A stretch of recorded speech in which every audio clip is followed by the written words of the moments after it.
Good evening, TV lovers of the interwebs. I'm Alexa, resident ooky spooky girly, and it's finally my favorite time of the year, Halloween season. I always have like a must rewatch list of the media I watch every year, ranging from like Repo the Genetic Opera to Disney Channel favorites. Question for y'all, what's something you watch every year on Halloween? Let me know in the comments, and please say something other than Rocky Horror, since I know we all enjoyed that one. Before I get sidetracked though, welcome to the top 5 scary Netflix series you need to rewatch this Halloween season. Number 5, The Haunting of Hill House. Alrighty folks, together let's dive into the unsettling world of Netflix and its array of spine-chilling shows. One that has been a constant source of both intrigue and fear is The Haunting of Hill House. This modern reimagining of Shirley Jackson's classic novel is a masterclass in horror storytelling.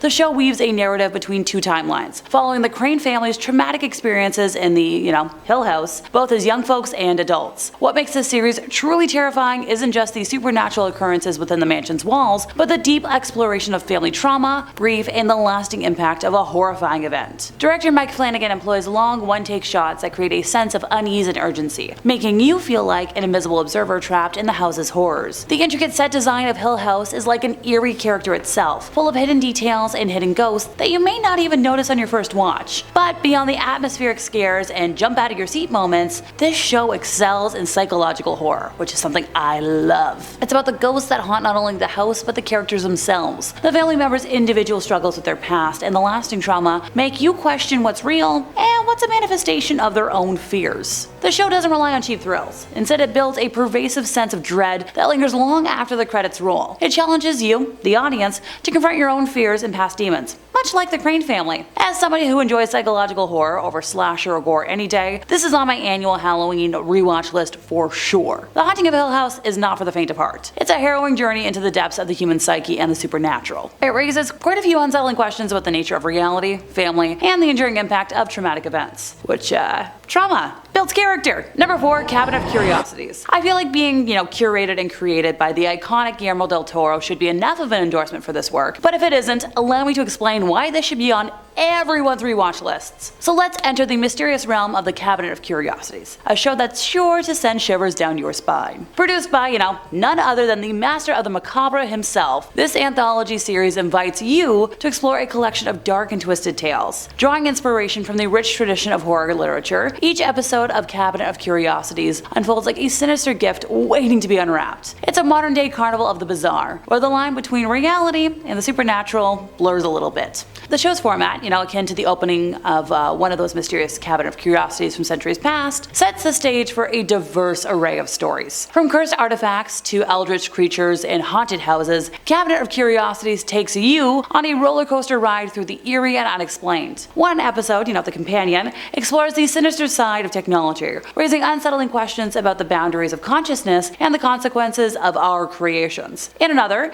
The Amazing Cave Rescue, you'll venture deep underground to witness a chilling rescue mission that defies all logic and reason. But what sets this series apart is its dedication to practical effects and creature design. In today's day and age, where CGI is used more often than not, the use of practical effects is such a refreshing sight to see. Guillermo del Toro's signature blend of the grotesque and beautiful is on full display, immersing you in a world where the uncanny feels all too real. Cabinet of Curiosities also pays homage to classic horror tropes, while injecting fresh, inventive twists. It draws inspiration from legends, folklore, and real-life mysteries, making every episode a treasure trove of the unexpected. But it's not just the stories that grip you, it's the way they're told. The show's visual style and cinematography are nothing short of stunning. Dark and moody, it's a feast for the eyes that enhances the eerie atmosphere. As one dives deeper into the Cabinet of Curiosities, you'll find that it's not just about the scares, it's about the human condition. It explores our fascination with the unknown, our innate curiosity, and the consequences of meddling with forces beyond our comprehension. In this age of jump scares and predictable horror, the show offers a refreshing and intellectually stimulating experience. It challenges you to ponder the mysteries of existence, the darkness within us all, and the price we pay for seeking answers in the unknown. Number 3, Ratched. Alrighty, so let's plunge into the dark and psychologically twisted world of Ratched. This series that it explores the origins of one of cinema's most iconic villains, Nurse Ratched from One Flew Over the Cuckoo's Nest. If you haven't watched the 1975 film yet, please pause me now, watch it, and then come back later. So set in the mid-20th century, Ratched is a visual and narrative masterpiece that skillfully weaves elements of horror, psychological thriller, and drama into a chilling tapestry. At its core is a story of Mildred Ratched, a nurse with a dark past who manipulates her way into a job at a leading psychiatric hospital, where she becomes embroiled in a web of mystery, intrigue, and malevolence. Sarah Paulson's portrayal of Nurse Ratched is nothing short of mesmerizing. Her nuanced performance brings depth to a character whose sinister nature was merely, hinted at in the original film. She captures the absolute essence of a woman driven by her inner demons and the complexities of her psyche. Look, I could wax poetic about her all day as a performer if you'd let me. She's incredible at portraying all the little nuances of a character, and she's the reason I watched American Horror Story for as long as I did. What sets Ratched apart is its impeccable attention to detail. The show's production design immerses you in a world of mid-century elegance and menace. The hospital itself is a character, with its imposing architecture and shadowy corridors reflecting the darkness that resides within its walls. The series doesn't shy away from gruesome and disturbing imagery, but it employs it artfully to serve the story and not just for funsies. As someone who, once again, isn't into super gruesome stuff, I didn't have to look away as much as I thought I would during this. There's a reason I'll ever watch Terrifier. No. Each episode feels like a descent into madness, with shocking revelations and moral ambiguities that will keep you at the edge of your seat. But once again, Ratched isn't just about cheap thrills and gore. It delves deep into the complexities of the characters. It explores themes of trauma, identity, and the thin line that separates good from, evil. Angel and devil on your shoulders. The supporting cast, including Cynthia Nixon, Judy Davis, and Finn Wittrock, deliver compelling performances that add quite a few layers to the narrative. Ratched masterfully blends historical events also within its fictional narrative. It tackles issues such as the early days of mental health care, queer rights, and the societal norms of the time. These elements ground the story in a disturbing reality that is all too familiar. The series also excels in building tension and suspense. The slow-burning plot allows for quite a bit of character development and very intricate storytelling. As the layers of Nurse Ratched's past are peeled away, you'll find yourself questioning her motives, sympathizing with her, and simultaneously fearing her. In Ratched, the battle between good and evil is not just external, but a constant internal struggle. It invites viewers to explore the darkest recesses of the human psyche and to confront the monsters that lurk within us all. If you're a fan of psychological thrillers with a touch of horror and appreciate impeccable storytelling and production values, Ratched deserves a top spot on your rewatch list. So, dim the lights, prepare for a spine-tingling experience, and enjoy. Number 2, Marianne. So if we were to go through all of Netflix's horror offerings, we'd stumble upon Marianne, a French series that might just redefine your understanding of spine-chilling television. Set in the atmospheric town of Eldon, the story follows Emma Larsemann. I apologize if I got that name wrong, I'm a little tired today, folks. A successful author whose horror novels are fueled by a nightmarish entity named Marianne. When Emma reluctantly returns to her hometown, she discovers that the supernatural horrors she's been writing about for years might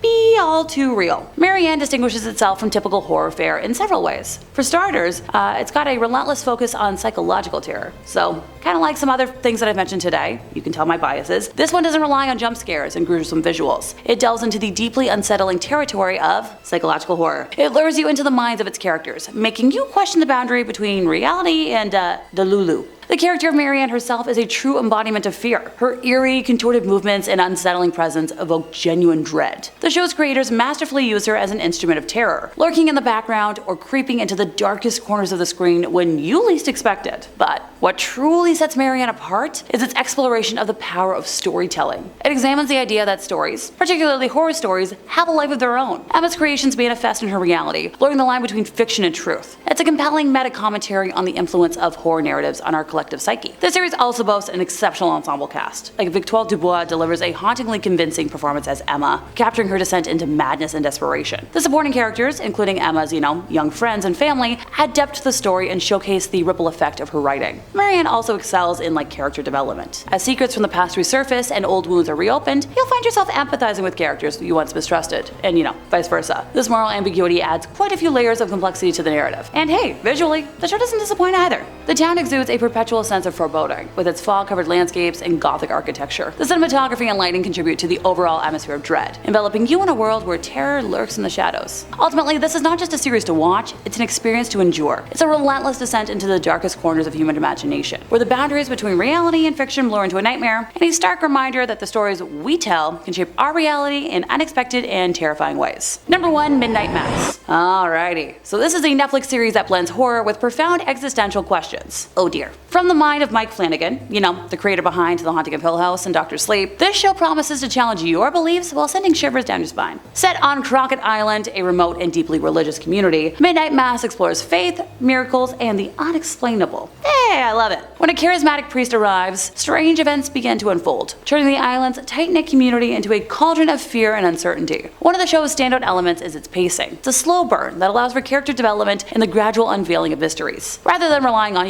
jump scares, Midnight Mass creates an atmosphere of dread, making every scene feel like a lingering nightmare. The characters themselves are complex, flawed, and deeply relatable. Once again, you'll find yourself sympathizing with their struggles and questioning their choices. At the center of it all, though, is Father Paul, portrayed with haunting depth by Hamish Linklater. His transformation is a masterclass in character evolution. The show isn't afraid to deep dive into theological and philosophical questions. It challenges the very essence of faith, examining the consequences of blind belief and the nature of miracles. Is it divine intervention, or is there a darker force at play? Visually, Midnight Mass is a work of art. The island's stark and isolated landscapes mirror the isolation of its inhabitants. The cinematography and lighting are used to great effect, creating an otherworldly and unsettling ambiance. And the use of religious symbolism adds layers of meaning to the narrative. But what sets this series apart is its commitment to exploring the human condition. It's not just about supernatural horror, it's about the terror that resides within us all, it's about the choices we make, consequences we face, and the darkness that can consume us. It's a tale of moral ambiguity where characters grapple with their actions and the price of their beliefs. The show is a thought-provoking meditation on life, death, and the afterlife, an exploration of the thin line between the sacred and the profane. It's a journey into the heart of darkness, both within ourselves and in the world around us. And sadly, that brings us to the end of our time, so it's time for me to go home, curl up with a nice pumpkin chai, and turn on Repo. If you enjoyed my ramblings today, could you help us out by giving this video a like, subscribing if you aren't already, hit the bell for more recommendations from us here at Top 5 Scary Videos, and I'll see you all next time, you lovely spooky people.